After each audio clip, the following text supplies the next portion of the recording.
Okay. Okay, are we going? So it's the real word. We're just going to do our normal spiel, and then next week we're changing it up. Maybe we should let them know. Okay. Like at the end. All right. How do you feel about that? Yeah, let's let them know.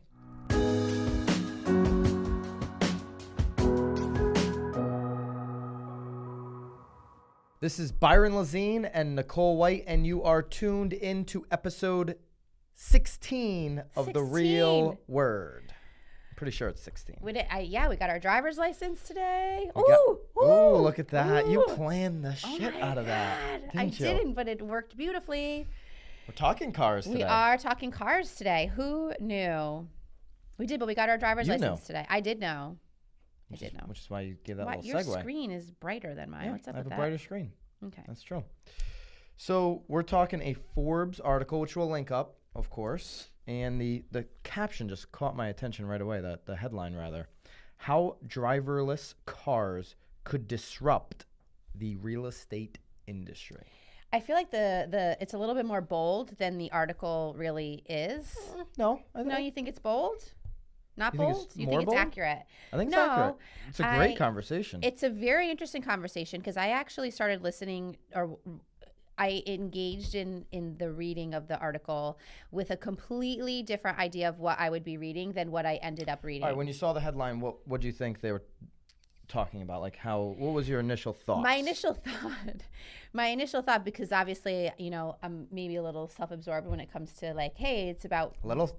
No. I just mean like about like the real estate industry. I was really sort of thinking more how it would disrupt realtors. Yeah. Realtors. Yes. Us realtors over here. I really thought that it was going to be more about how it's going to disrupt that. And like, I couldn't really make sense of how it would disrupt that because maybe you're just getting a little bit more work done while you're in the driverless car. I guess my mindset. Can't wait for that. I know. Well, that's because that's right. But I guess, also, we don't live in a city, right? I'm not a city folk. I don't live in a city. The article actually sort of is a better conversation for someone that lives in a city where parking everything America does revolves around cities, right? Right. I get it. I get that. So obviously, but me going into the article, I had a completely different idea of what I was going to be reading. It was still, again, like I said at the end, I mean, this can have many different conversations. So lead away. Well, I think they're and Ellie. Would you go with Eli? Ellie? Oh, did you go with Eli? Eli. It's I just see the I at the end of Eli. Eli. All right. Eli Raisin brought up a ton of good points. Tons. I mean, it goes on and on. So right now, what we're experiencing with residential real estate is people want to, if they live in small little shoreline towns like ours, or if they live in the big city, they want to be close to the action. They want to have walkable places to go, restaurants, Absolutely. shopping, dining, places to hang out, For places sure. to have a coffee. That's but 20 years ago when you grew up in your town, downtown was not what it is today. No, I mean, even just the water though, like I feel like that's where like lower income, blue collared workers were along sort of the railroad. They were closer to the water. Fishermen, right? The whole thing. Yeah, right. So I mean, the whole demographic has changed. Absolutely. Yeah. And now people, let's just take your hometown as an example. Right. Guilford. Okay. People wanted to be in the northern part of town. Well, they actually middle Guilford, north. Well, I think north of 95. It really had more to do with where they could build their like McMansion. Right. Where was there enough land which you couldn't to get develop? that downtown. Absolutely not. Right. So and you had older homes downtown. Right. They wanted new, big, huge lot, huge square footage, neighborhood. The turnaround driveway, the whole thing, right? Whole thing. And today, people don't want as big of a house. No, definitely don't want as big of a past. house. No, because they don't want to be house poor. They want to experience more of life. They want to, especially if you have children, like, gosh, what's better than being able to like walk downtown to grab like an ice cream Absolutely. or we're out of milk, They also overwhelmingly don't want to tack on drive time to wherever they're going. No. So living in certain parts of certain towns or in suburbs or in the woods, tax on 10, 15, 20. In some cases, some towns where we work, it could be 30 minutes away from, not in necessarily Guilford, but 30 minutes. No, but anything. But you're actually then spending your whole afternoon. There's plenty of parents that I know that live so far from, say, like the high school, that if there is a practice for them to drive 20 minutes, it's pointless for them to drive all the way back home to then have to come back and pick up. So they're then making that drop off like into part of their day. So then they'll go to like the grocery store, or they'll just like hang out, or they'll go to the library, or maybe they'll just sit in the parking lot and wait the hour and a half because it makes zero sense. Sit on this thing.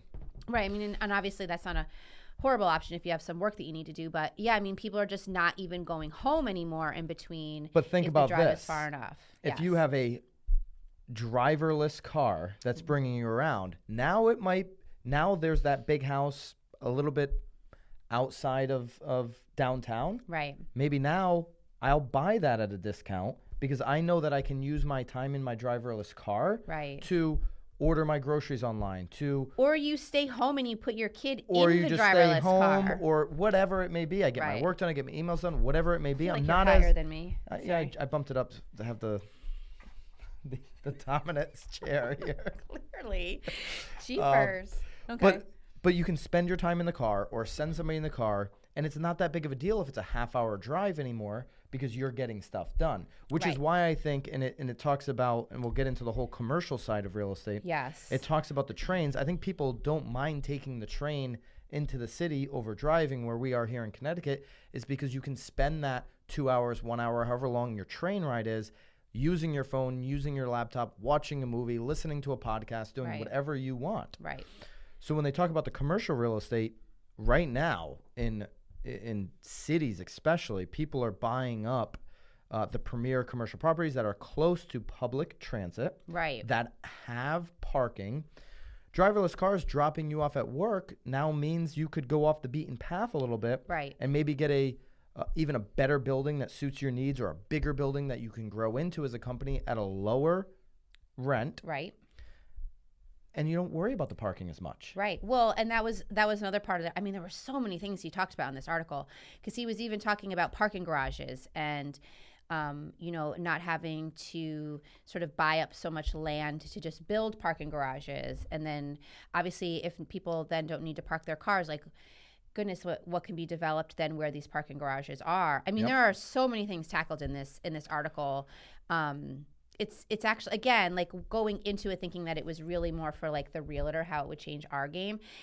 There's lots of things to think about. I think we're super far off from it, I feel like. Oh, of course. But what he hit on was the fact, and I mean, super far off in the sense, I mean, Uber already bought or ordered rather. Yeah, but they weren't driverless. They bought a whole fleet of Volvos. A fleet of Volvos that they're going to use for driverless cars. 24,000 SUVs from Volvo to form a fleet of driverless vehicles. Oh, see, okay. So they're I mean, granted, to your point, this isn't going. You're not going to walk out of the office here today and get a driverless car. I think that there's also like the other side, because he was talking about there actually being less traffic with them, which I don't see how that could be, because all of a sudden if you're not taking the train, could personally just be in a car by yourself.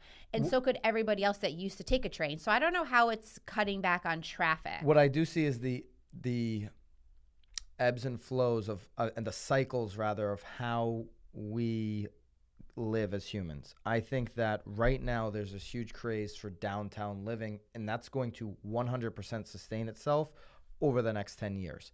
That being said, as we get more technology, I can see a day in 15-ish years that people want to go back to the off the beating path.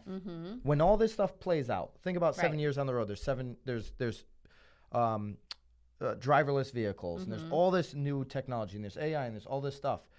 When you really don't have to leave your house for anything, when your fridge is ordering milk for you and all this kind of stuff. Oh, God, that would be awesome. Don't you see in 15, 20 years people going back saying, oh, I want to leave the city and the downtowns, and I just want this 5,000 square foot house because everything I literally need is going to be at my house, and I'm going to have all the technology to never leave.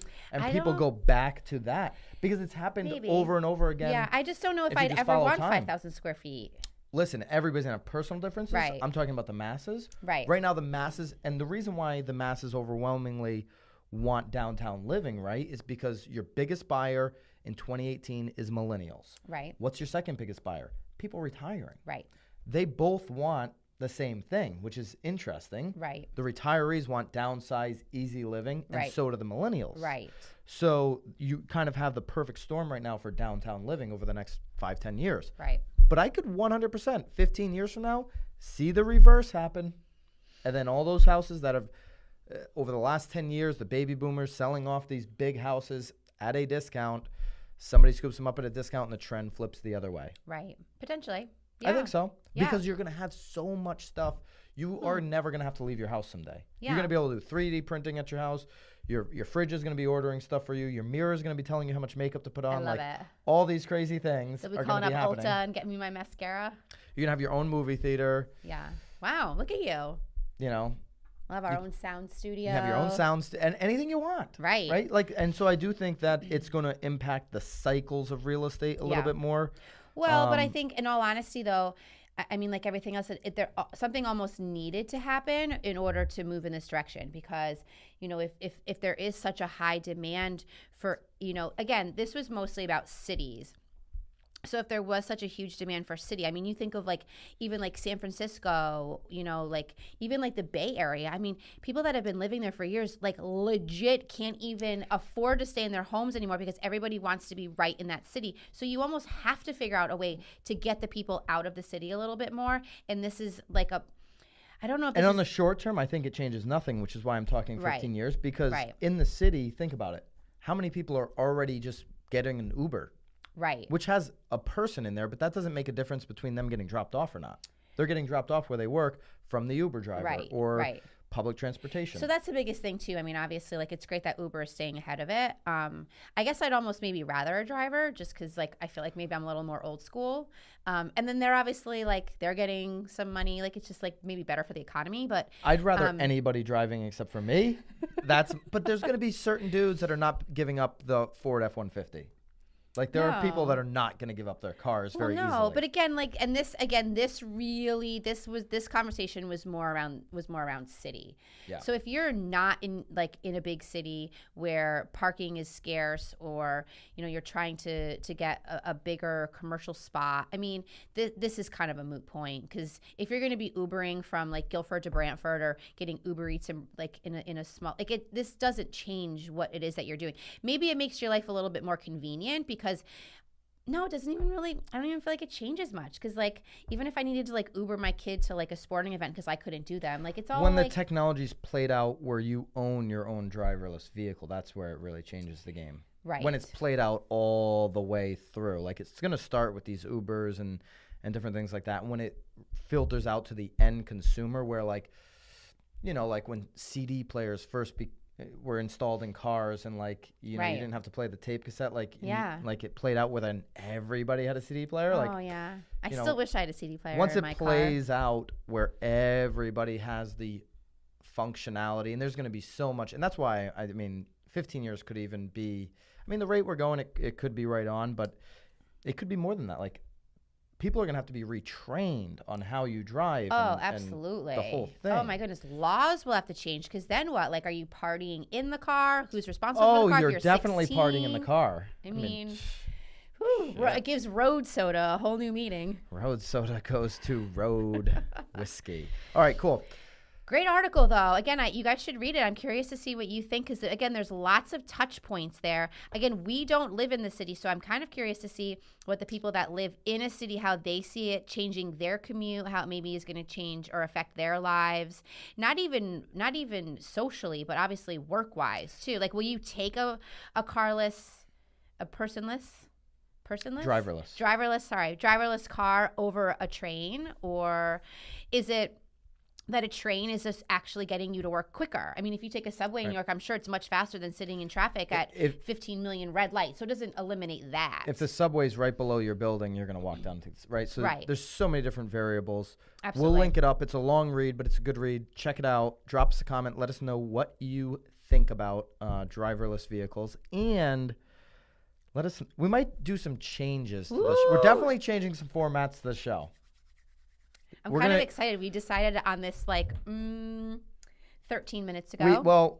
the format we've been talking about, trying to get more articles, shorter feedback on each topic. So we kind of want to go back to that, where we were doing 2, now we're down to 1, but we kind of want to go up to 4. Yeah. So if you let us know if you think more content in each episode is a benefit, or just digging deep like we've been doing, if you like that style better. Right.